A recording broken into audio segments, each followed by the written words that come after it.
নাহমাদুহু নুসাল্লি আলা রাসূলিহিল কারীম আম্মা বাদ। সম্মানিত প্রিয় দর্শক, যারা আমাকে দেশ এবং দেশের বাইরে থেকে দেখছেন, সকলকে আমার আন্তরিক সালাম ও মোবারকবাদ। আসসালামু আলাইকুম ওয়া রাহমাতুল্লাহ।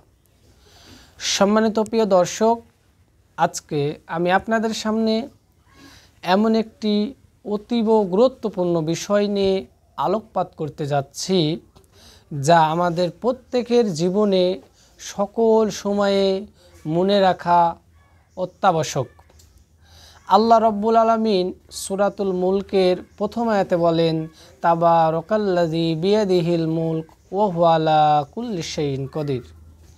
আল্লাহ রব্বুল আলামিন এখানে সুস্পষ্টভাবে বললেন যে সকল ক্ষমতা, তামাম পৃথিবীর একছত্র ক্ষমতা, আসমান জমিনের একছত্র ক্ষমতার মালিক আমি আল্লাহ। অন্যত্রে আল্লাহ রব্বুল আলামিন সূরাতুল ইমরানের ২৬ নং আয়াতের মধ্যে বলেন, ওয়াতুইজ্জু মান তাশা ওয়াতুযিল্লু মান তাশা বিয়াদিকাল খায়র ইন্নাকা আলা কুল্লি শাইইন কদির। এখানে আল্লাহ রব্বুল আলামিন বলেন কি, সম্মান দেওয়ার মালিক আমি, সম্মান ছিনিয়ে নেওয়ার মালিক আমি, রাজত্ব দেওয়ার মালিক আমি, রাজত্ব ছিনিয়ে নেওয়ার মালিক আমি, এবং যাকে আমি কল্যাণ দিই সেই কল্যাণ কেউ ছিনিয়ে নিতে পারে না, আবার জিনার কাছ থেকে কল্যাণ আমি ছিনিয়ে নিই তাকে কেউ কল্যাণ দিতে পারে না। এই দুটি আয়াত থেকে সুস্পষ্টভাবে প্রমাণিত হয় যে এই আসমান এবং জমিনের মধ্যে যা কিছু আছে সকল কিছুর একমাত্র মালিক যিনি, তিনি হচ্ছেন আল্লাহ। আল্লাহ রব্বুল আলামিন শুধুমাত্র আমাদেরকে পরীক্ষা করার জন্য আমাদেরকে তার ক্ষমতা থেকে কিছু ক্ষমতা দিয়ে থাকেন। এই মানুষগুলো এই ক্ষমতা পাওয়ার পরে আসলে এই ক্ষমতার অপব্যবহার করে না ক্ষমতার সঠিক ব্যবহার করে, এটা থেকে এজন্যই আমাদেরকে এই পরীক্ষা করার জন্য এই পৃথিবীতে আমাদেরকে ক্ষমতা এবং সম্মানের ভাগীদার বানিয়ে থাকে।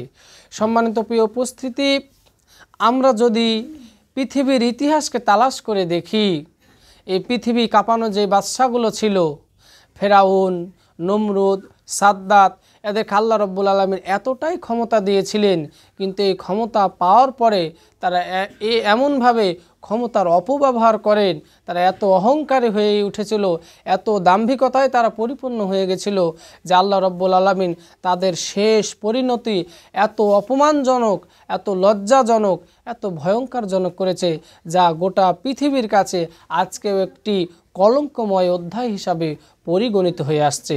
সম্মানিত প্রিয় উপস্থিতি, প্রিয় দর্শকবৃন্দ আমার, এজন্য আমি আপনাদেরকে বলতে চাই, যারা ক্ষমতা পাওয়ার পরে ক্ষমতার অপব্যবহার করে, ক্ষমতার যে সঠিক ব্যবহার ছিল সেই ব্যবহার যদি না করে, ওই নমরুদের মতো, ওই ফেরাউনের মতো, সাদ্দাতের মতো করুণ পরিণতি আমাদেরও হবে। আমরা যদি এই বাংলাদেশের ইতিহাসের দিকে লক্ষ্য করি, এমন এক সরকার প্রায় এক যুগেরও অধিক সময় ধরে তারা এই বাংলাদেশের ক্ষমতাকে হস্তগত করে রেখেছিল, কুক্ষিগত করে রেখেছিল, কিন্তু আপামর জনতা এবং ছাত্র জনতার অভ্যর্থনের পরে তার এই ক্ষমতার অহংকার, ক্ষমতার দাম্ভিকতা চূর্ণ বিচূর্ণ হয়ে গেছে। তারা এই বাংলাদেশ সহ গোটা বিশ্বের মানুষের কাছে আজকে তারা লাঞ্ছিত, অপমানিত একটি জাতি বা একটি দল বা একটি গোষ্ঠী হিসাবে চিহ্নিত হয়েছে। এজন্য আমি আপনাদেরকে বলতে চাই, ক্ষমতা শুধুমাত্র একমাত্র আল্লাহ তাআলার চাদর। আল্লাহ তাআলার এই চাদরকে নিয়ে যদি আমি আপনি যেই হই না কেন, যদি আমরা টানাটানি করি, আমরা সে চাদরকে নিয়ে যদি টানাহেচড়া শুরু করি, তাহলে আল্লাহ রব্বুল আলামিন আমাদেরকেও সেই রকম এই ক্ষমতার অপব্যবহার করার কারণে আল্লাহ রব্বুল আলামিন আমাদেরকে অপমানিত করবেন, লাঞ্ছিত করবেন। দুনিয়ার জিন্দেগিতে আল্লাহ রব্বুল আলামিন আমাদের শুধু লাঞ্ছিত করেই, অপমানিত করেই ক্ষান্ত হবেন না।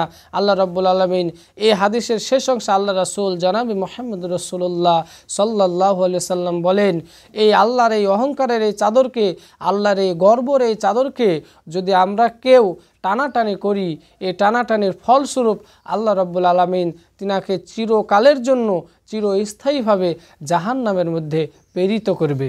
তাই প্রিয় দর্শকবিন্দু, আমি সকল মানুষকে, গোটা বিশ্বের মানুষের কাছে এই মেসেজটা পৌঁছিয়ে দিতে চাই, আমরা যদি ক্ষমতা পাই, সেটা পারিবারিক ক্ষমতা হোক, সামাজিক ক্ষমতা হোক, রাষ্ট্রীয় ক্ষমতা হোক, আমরা যেইভাবেই ক্ষমতাধার হই, ক্ষমতাবান হই, আমরা ক্ষমতার সঠিক ব্যবহার করব।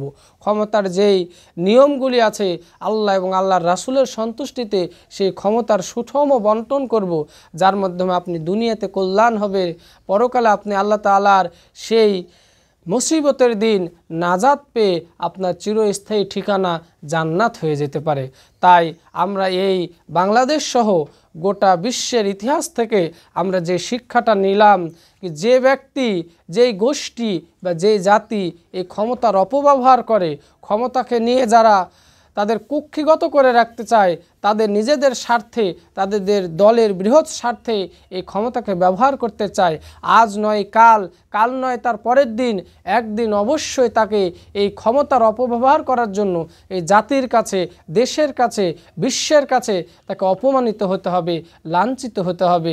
এজন্য সম্মানিত প্রিয় দর্শকবিন্দু, আজকের এই আলোচনা থেকে আমি গোটা বিশ্ববাসীকে আমি যে মেসেজটা দিতে চাই, আমরা অবশ্যই আমরা ক্ষমতার যে সঠিক নিয়ম আছে, ক্ষমতার যে সুষম বন্টন আছে, অবশ্যই আমরা যদি কেউ ক্ষমতাবান হয়ে থাকি, পারিবারিক হোক, সামাজিক হোক, রাষ্ট্রীয় হোক, বিশ্বব্যাপী পরিমণ্ডলে আন্তর্জাতিকভাবে হোক, আমরা সেই ক্ষমতা যেন সঠিক পদ্ধতিতে, সঠিক নিয়মে সেই ক্ষমতার ব্যবহার করতে পারি।